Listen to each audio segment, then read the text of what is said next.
Hello, good morning everyone. Today we will going to discuss about kinetic theory of gases. Right ये हमारा heat and thermodynamics का दूसरा section है जिसमें kinetic theory of gases in short form you can call it as KTG, है ना। KTG के बारे में डिस्कस करेंगे। तो ये हमारा लेक्चर 1 चलेगा और यहाँ पर बेसिक से जंक्शन है, तो आसान सा चैप्टर है, छोटा सा चैप्टर है। इसको देखते हैं हम लोग, कोशिश करते हैं जल्द से जल्द खत्म करने का, है ना। ठीक है, अगर बात करते हैं काइनेटिक थ्योरी ऑफ गैसेस, तो ये हमारा हीट एंड थर्मोडाइनमिक्स का ही एक सेक्शन आता है। इसमें गैसेस मॉलिक्यूल्स वगैरह पे बात होती है, ठीक है ना। इसमें गैसेस मॉलिक्यूल्स वगैरह पे बात होती है। इसको हम लोग स्टैटिस्टिकल मैकेनिक्स के नाम से भी जानते हैं, ठीक है। अगर मैं स्टार्ट करता हूं तो KTG is also known by the name statistical mechanics, ठीक है ना। काइनेटिक थ्योरी ऑफ गैसेस को क्या बोलते हैं? स्टैटिस्टिकल।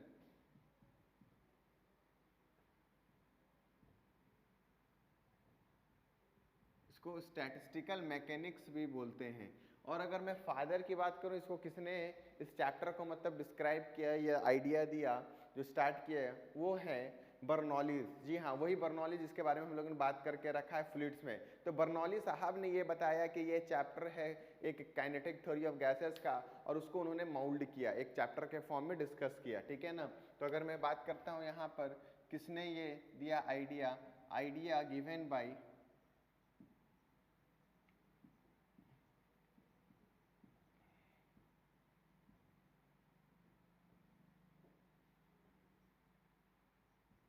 बर्नौली, ठीक है ना। बर्नौली जो साइंटिस्ट थे उन्होंने ही ये आइडिया दिया। अगर मैं इसे बोलूं कि गैसेस के बारे में बात होती है, जैसे काइनेटिक थ्योरी ऑफ गैसेस है, तो गैसेस पे बात होती है, डिस्कशन होती है, चर्चा होती है। तो गैसेस पे क्या बात होती है सर? गैसेस पे बात होती है कि PV इक्वल्स टू nRT जो इक्वेशन है, उसके मदद से हम जो भी गैसेस रैंडम मोशन में मूव कर रहे हैं उसमें हम बहुत सारी बात करते हैं। प्रेशर निकालना, नंबर ऑफ मोल्स निकालना, टेम्परेचर निकालना, चेंज इन वॉल्यूम निकालना, फाइनल वॉल्यूम निकालना, ये सारी बात करेंगे। फिर स्पीड पे बात करेंगे, root mean square speed, root mean square velocity, ये सारी चीज़ें आएंगी, ठीक है। तो वही चीज़ हम लोग यहाँ पर देखेंगे। उससे पहले हमें इस चैप्टर में पढ़ने के लिए कुछ कुछ एजम्पशन लेने पड़ेंगे। जैसे हमारे फ्लूइड में लिया गया था कि नॉन विस्कस है, नॉन आइडियल फ्लूइड है, ये सारी बात हुई थी। तो यहाँ पर भी हम एक गैसेस का एजम्पशन लेते हैं। वो क्या क्या एजम्पशन है जरा उसको हम लिख लेते हैं। गैसेस की अगर मैं बात करूँगा तो यहाँ पर हम एजम्पशन लेंगे,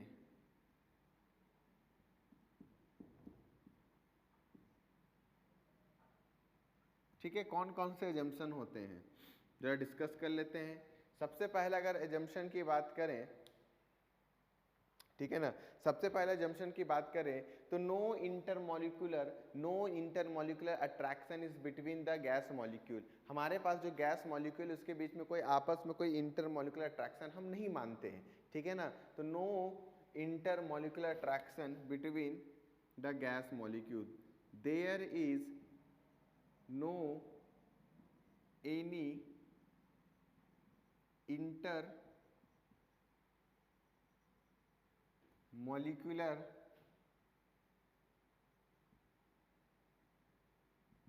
attraction between the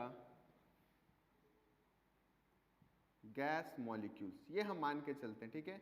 ये हम मान के चलते हैं कि जो भी हमारा गैस मॉलिक्यूल है उसके बीच में कोई इंटर मॉलिक्यूलर अट्रैक्शन फोर्सेस नहीं लग रहे हैं।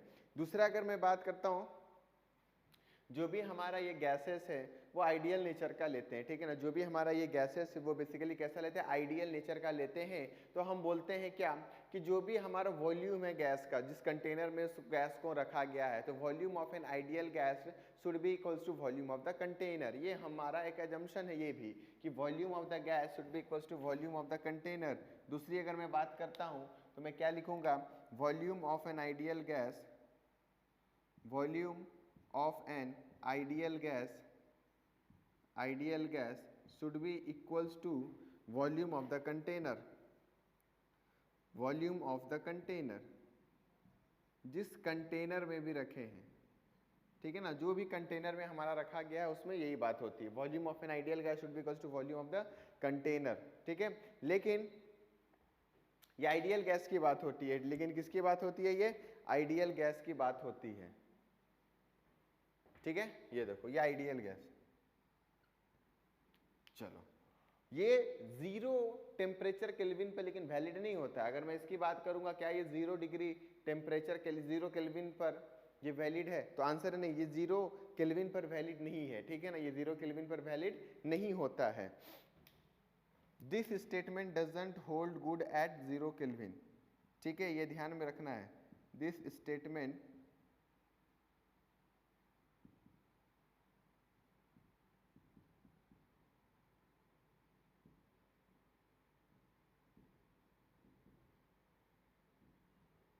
ठीक है ना, ये चीज, ये 0 केल्विन पर सर पूरी तरीके से होल्ड नहीं करता है। वैसे ही अगर मैं बात करता हूँ किसी भी रियल गैस की, तो रियल गैस क्या होता है, रियल गैस की अगर वॉल्यूम की बात करें तो volume of the container minus volume of the gas, ठीक है ना। अगर रियल गैस के वॉल्यूम की बात करेंगे, ठीक है ना, अगर रियल गैस की वॉल्यूम की बात करते हैं, रियल गैस वॉल्यूम, तो तुम क्या बात करोगे, volume of the gas minus volume of the container, ठीक है ना, sorry volume of the container, volume of the container minus volume of the gas, ये बात करोगे, volume of the container minus volume of the gas. Clear है, ये हो गया हमारा रियल गैस। अगला बात करते हैं, जितनी भी हम ये गैसेस पे बात कर रहे हैं उसमें ये आइडियल गैस इक्वेशंस को फॉलो करते हैं, ठीक है ना। ऑल दिस गैसेस जो भी हैं इस केटीजी के अंदर जो हम मान रहे हैं वो सारे आइडियल गैस इक्वेशन को बहुत ही अच्छे तरीके से होल्ड करते हैं, फॉलो करते हैं। जैसे PV इक्वल्स टू nRT है ना, nRT उसको होल्ड करते हैं। तो all the gas molecule follows the gas laws, ठीक है ना, जितने भी गैसेस मॉलिक्यूल हैं वो सारे किसको होल्ड करते हैं, वो गैस लॉ को फॉलो करते हैं। अगर मैं 4 की बात करता हूं, ये थर्ड है ना, थर्ड की बात करता हूं,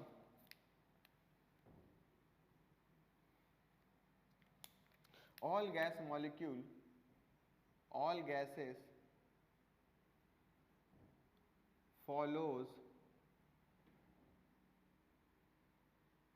गैस इक्वेशन, ठीक है ना, जितने भी गैसेस है वो सारे फॉलो करते हैं किसी भी गैस इक्वेशन को, जिसको बोलते हैं आइडियल गैस इक्वेशन, ठीक है ना, या गैस लॉ जो भी बोलो, गैस इक्वेशन या गैस लॉ।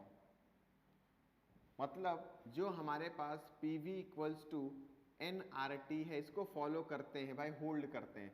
यहाँ पर हम लोग जो यूज करेंगे वो PV equals to mu times of R into T करेंगे, n को हम म्यू से रिप्लेस करेंगे, क्यों, बस ऐसा ही, ठीक है ना, क्योंकि n हम कुछ और मानेंगे यहाँ पर। क्लियर है, तो ये चीज़ है, PV बराबर म्यू RT अगर मैं लिखता हूँ तो ये गैस इक्वेशन है, मतलब वही है, म्यू का मतलब वही है जो n का होता है, या आप केमिस्ट्री में पढ़े होंगे नंबर ऑफ मोल्स की बात जो होती है।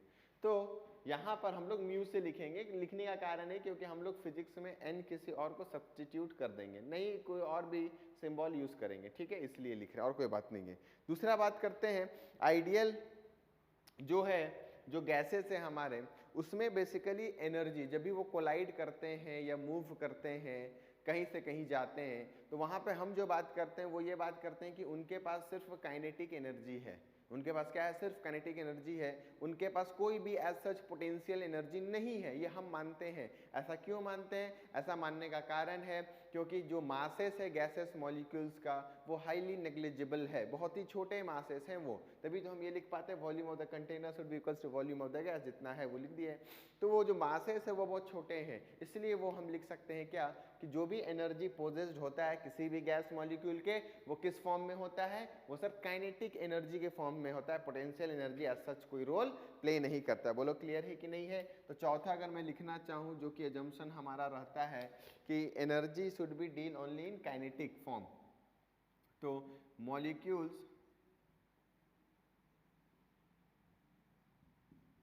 Of the gases possesses only kinetic energy, सिर्फ वो काइनेटिक एनर्जी को पोजेस करते हैं। Molecule of the gas possess only kinetic energy, potential energy is taken to be zero because, क्यों, mass of each molecule of gas is negligible.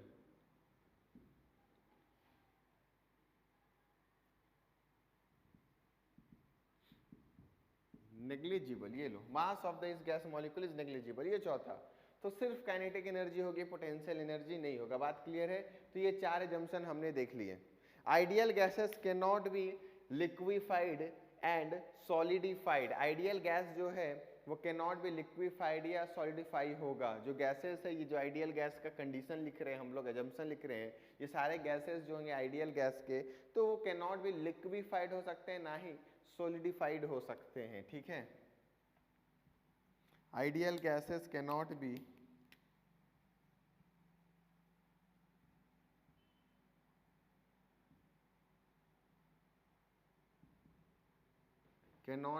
Liquefied और solidified. ठीक है, ये ध्यान रखना। आइडियल गैस जो है वो कैन नॉट बी लिक्विफाइड हो सकते हैं और कैन नॉट बी सॉलिडिफाई हो सकते हैं। बात समझ में आ रहा है? ठीक है, ये चीज है। और एक पॉइंट और लिखेंगे हम लोग, जिसमें हम ये जानेंगे कि जो स्पेसिफिक हीट अभी तक हम लोग जो समझते आए थे, स्पेसिफिक हीट, वो स्पेसिफिक हीट क्या होती है यहाँ पर, वो इंडिपेंडेंट ऑफ टेम्परेचर शो करता है किसी भी आइडियल गैस का। तो specific heat of an ideal gas is independent of temperature. ठीक है ना?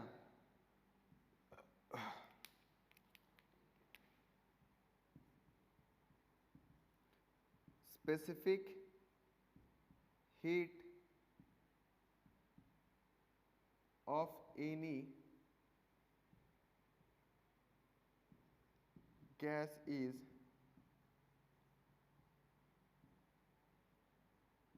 independent of temperature। ठीक है, मतलब अगर मैं स्पेसिफिक हीट और टेम्परेचर का ग्राफ बनाऊंगा ना, तो कैसा बनेगा जरा देखो, ऐसा कुछ बनेगा।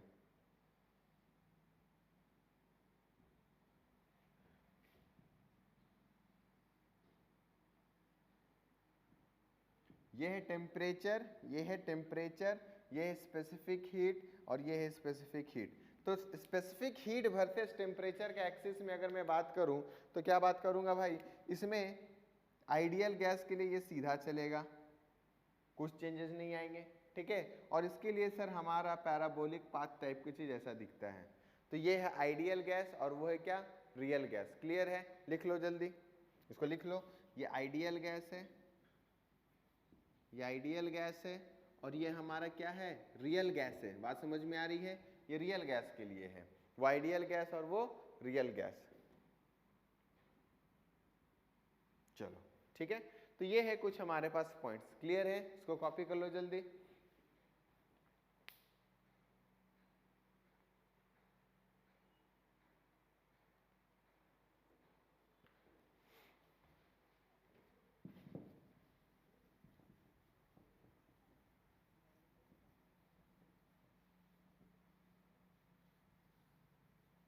चलो ठीक है,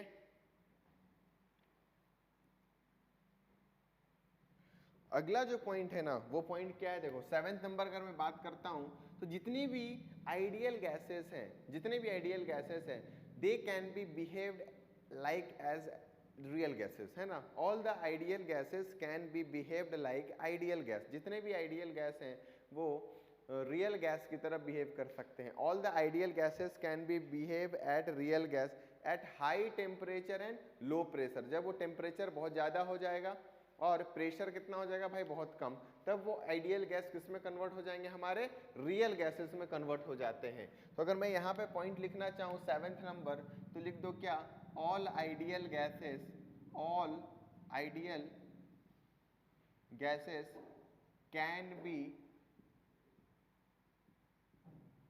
बिहेव लाइक रियल गैस,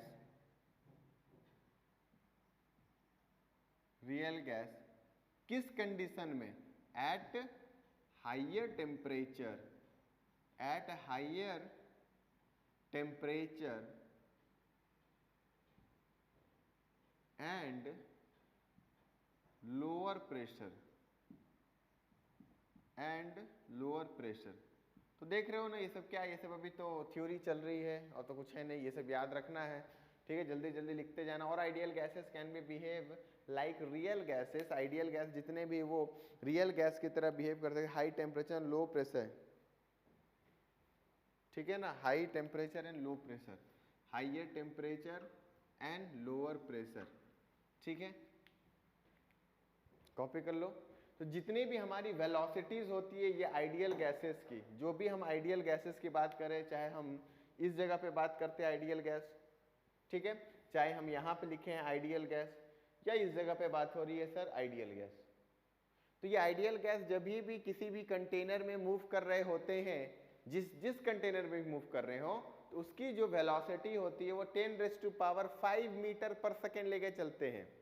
इतना ज्यादा पावर लिया रहता है वेलोसिटी का। तो जितने भी है ना, any ideal gas molecule velocity is of the power of 10⁵ metre per second, 10⁵ metre per second में चलते हैं। तो अगर वेलोसिटी पे कभी कमेंट करने आया तो ये ध्यान में रखिएगा कि any ideal gas molecules have velocity of an order of 10⁵ metre per second, 10⁵ metre per second, ये इस ऑर्डर का चलता है लेके। क्लियर है? बात समझ में आई कि नहीं आई? तो ये सब है कुछ हमारे जम्पशंस जो हम लेंगे इस पर्टिकुलर चैप्टर्स में। गैसेस या आइडियल गैस को मानेंगे और क्या क्या आइडियल गैस की कंडीशन है वो सारी चीज़ें मैंने आपको लिखवा दिया है।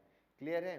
इसको ध्यान से कॉपी कर लो जल्दी, फटाफट फटाफट। अब हम लोग कुछ यहाँ पे नोटेशंस की बात करेंगे, कुछ हम लोग नोटेशंस की बात करेंगे जो इंपॉर्टेंट इस चैप्टर में, जैसे मोल्स को रिप्रेजेंट करने का, मॉलिक्यूलर वेट को रिप्रेजेंट करने का, मास को रिप्रेजेंट करने का, ठीक है। फिर हमारा एवोगाड्रो नंबर जो होता है, हमारी डेंसिटी होती है, फिर कुछ उसको सिंप्लीफाई करके अलग तरीके से देखने का, तो वो सारी चीज़ें बात करेंगे। बेसिक एक जनरल नोटेशंस हैं जो आपको ध्यान में रखना है, ठीक है। ये कॉपी कर लो, फिर मैं वो सारी चीज़ें लिख देता हूँ, उसको याद कर लीजिएगा, ठीक है ना। जैसे 1 ATM क्या होता है, 1 ATM का जो है वैल्यू बार के टर्म्स में, न्यूटन मीटर उसका या पास्कल के टर्म्स में है ना, 1.03125 या 1.0325 पास्कल बार 10⁵ पास्कल, ठीक है ना। ये सारी चीज़ें जो हैं कन्वर्जन के टर्म्स में वो याद रखनी है, तो वो मैं अभी लिख दे रहा हूँ। फिलहाल यहाँ तक कॉपी कर लो, ठीक है। क्लियर है? चलो ठीक है। तो देखो यहाँ पर मैंने लिख दिया few standard notations used going to be used in this chapter for doing the numericals, है ना। तो वो कौन कौन से हैं? पहला अगर मैं बात करता हूँ तो स्मॉल एम, जो आपने केमिस्ट्री में पढ़ा है वही वाली चीज़ है। स्मॉल एम क्या है? मास ऑफ वन गैस मॉलिक्यूल, एक गैस मॉलिक्यूल। अगर किसी भी कंटेनर में बहुत सारे गैस मॉलिक्यूल है तो किसी भी एक गैस मॉलिक्यूल का अगर मैं मास की बात करूंगा तो उसको हम जो नोटेशन से शो करेंगे वो क्या है भाई? Small M.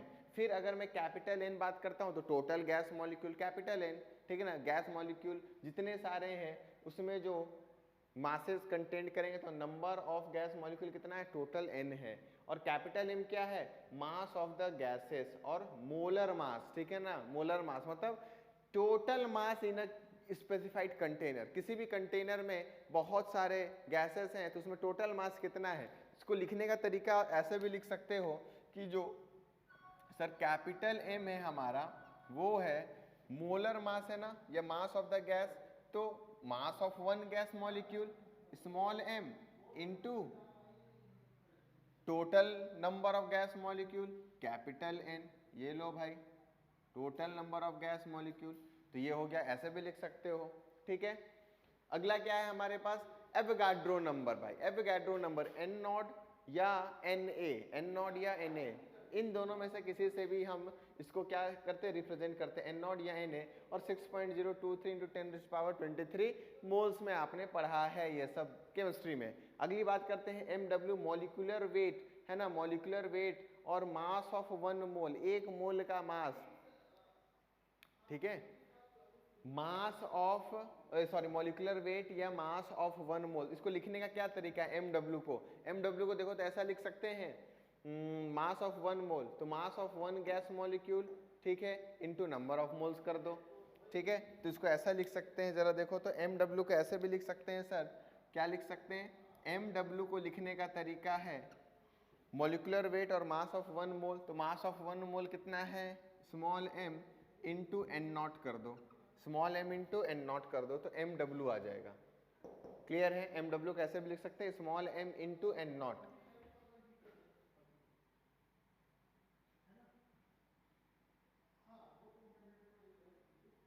ठीक है, अगला है देखो म्यू।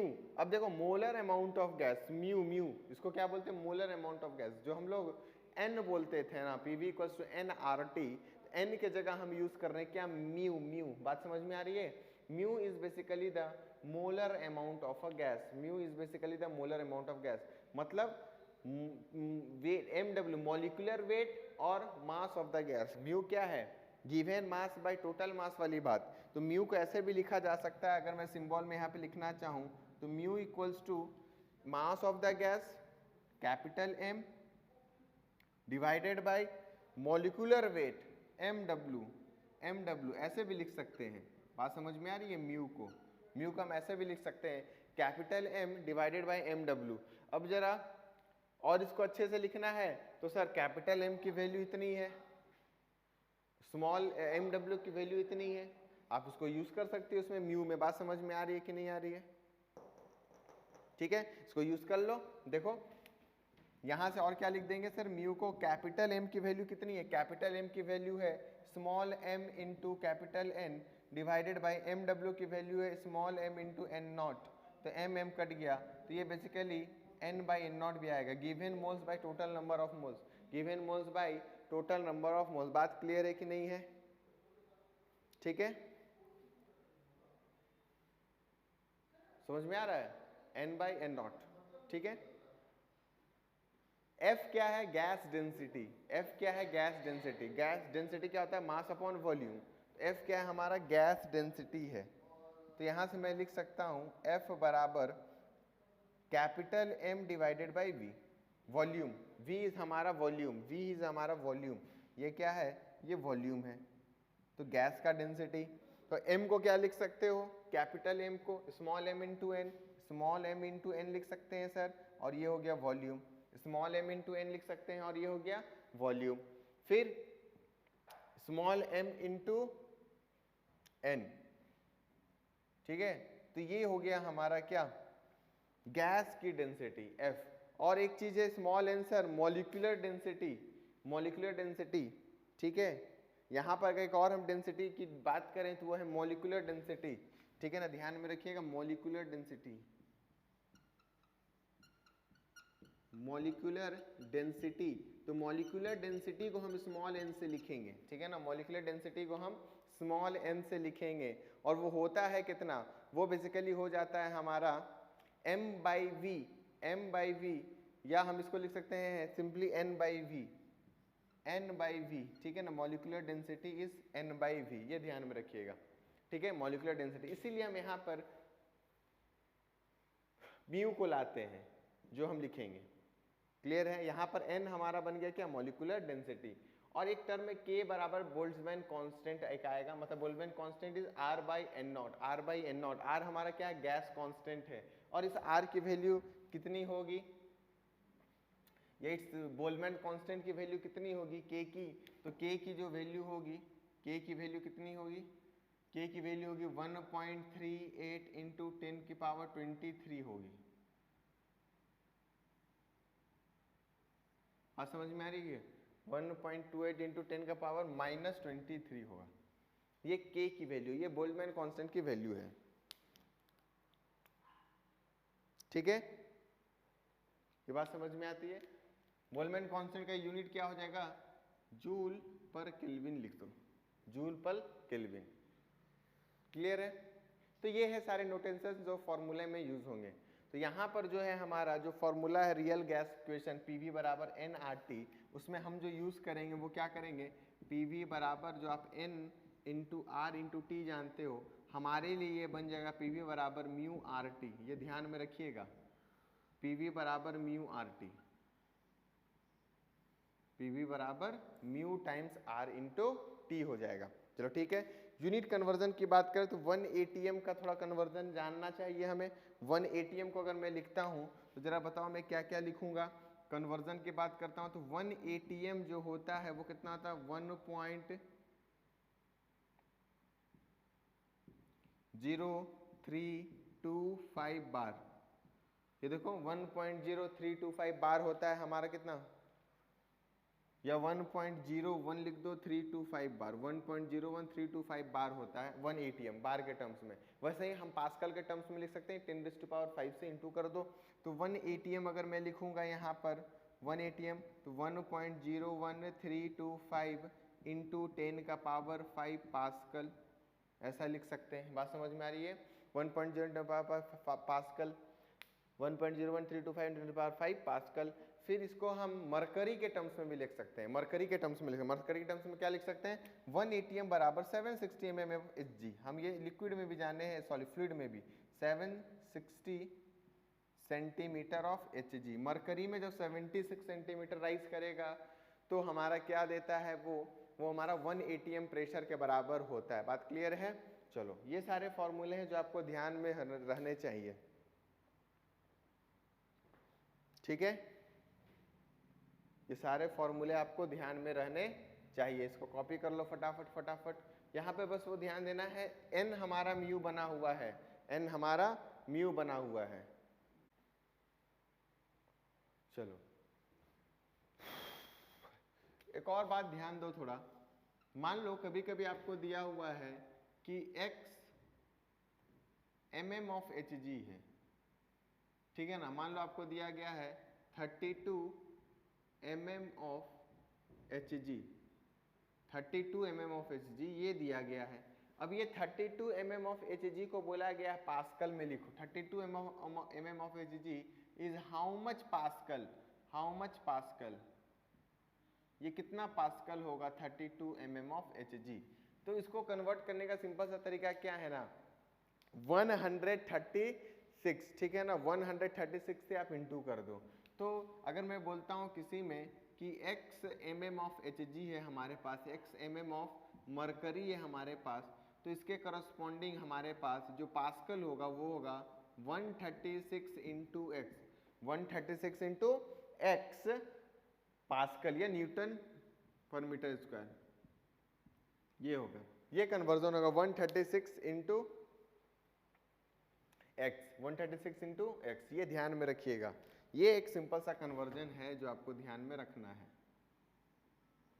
क्लियर है? x mm of Hg equals to 136 into X pascal, x mm of Hg equals to 136 into X pascal.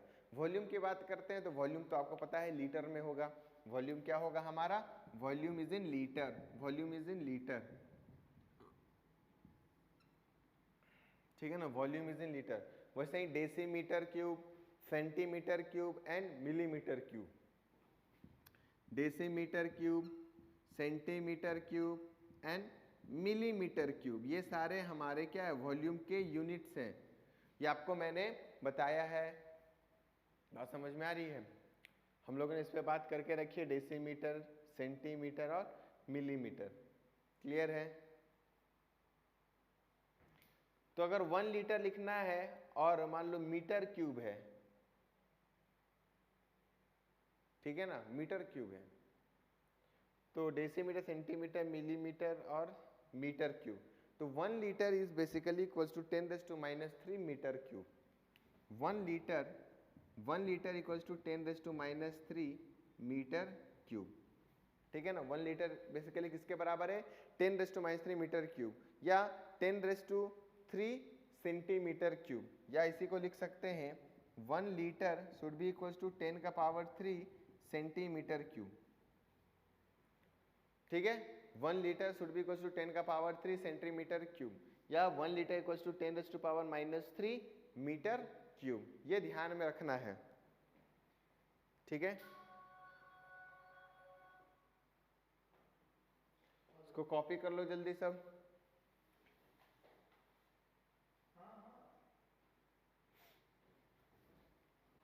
चलो तो ये हो गया ना, PV इक्वल्स टू nRT पे आते हैं, थोड़ा उस पर बात कर लेते हैं। एक चीज और, STP और NTP बात होती है, STP और NTP, standard temperature and pressure और नॉर्मल टेम्परेचर एंड प्रेशर, ठीक है ना, STP and NTP of a gas molecule. तो STP और NTP पे अगर बात करता हूं तो STP और NTP, तो अगर मैं प्रेशर की बात करूं, इसमें कितना है 0 degree centigrade temperature, 0.01 degree centigrade temperature. Pressure की बात करूं तो 1 atm, और इसमें भी बात कर लेते हैं 1 atm, ठीक है ना।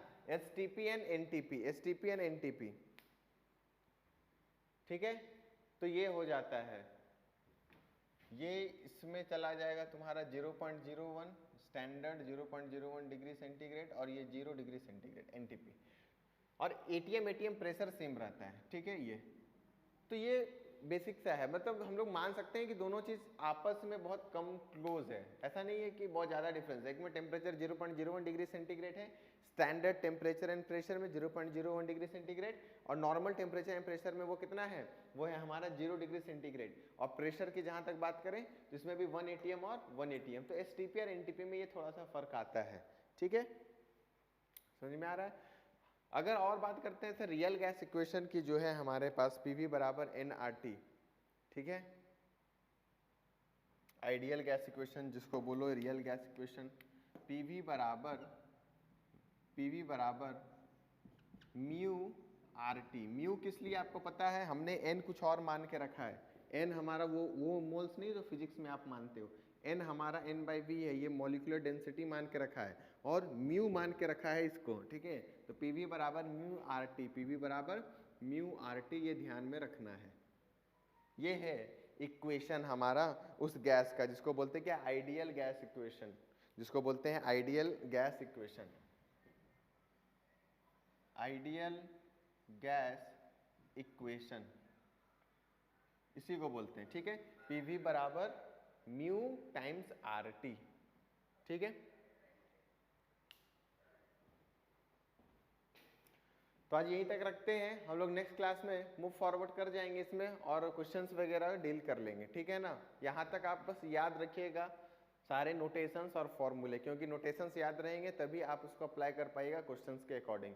फिर बॉयल्स लॉ देखेंगे, चार्ल्स लॉ देखेंगे, ये सब फिर बात होगी, ठीक है।